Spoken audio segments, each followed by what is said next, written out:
সামনে আমি তখন চালাচ্ছি তার হলেও বারবার বলতে পারি ওদের লাস্টে আমি যদি প্যান্ট বানার পরে আমি মাছ করতে পারবো আমার ডাল গুলি সবাই দিয়ে আমার গালেরা দিয়ে ডাল ছিলাই দিতেছে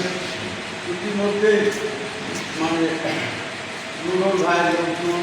সবাই দিয়ে দেয় লাঠি ফোটা দিয়ে দেয় আমার ডাল তখন আমার ডাক্তারিরা দেয় আমি হাত পারে না দিতেই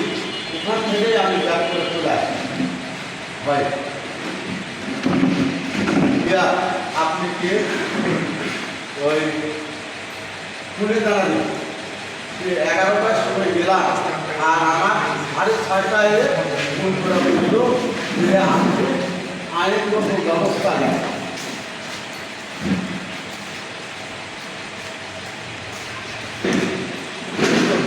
ভয়ে আমি আইনগত ব্যবস্থা না দিয়ে আমি সংবাদ সম্মেলন করার পক্ষপাতী বলেন যে আমি প্রশাসনের কাছে আমি পাঠালাম তারা ওখানে মাছ দেওয়া মাছ খেয়ে তারা তোলা তাহাদের বললাম যে ডাল গাড়ি মাছ সহ আপনারা থানায় নিয়ে আসেন সে থানায় নিয়ে আসিল মা দিয়ে আসার ফলে আমি কোনো জায়গায় আশ্রয় পালাম না তাহলে আমি আইনগত ব্যবস্থা কি পাতে পারি এসবে না হওয়াতে আমি সংবাদ মাধ্যমে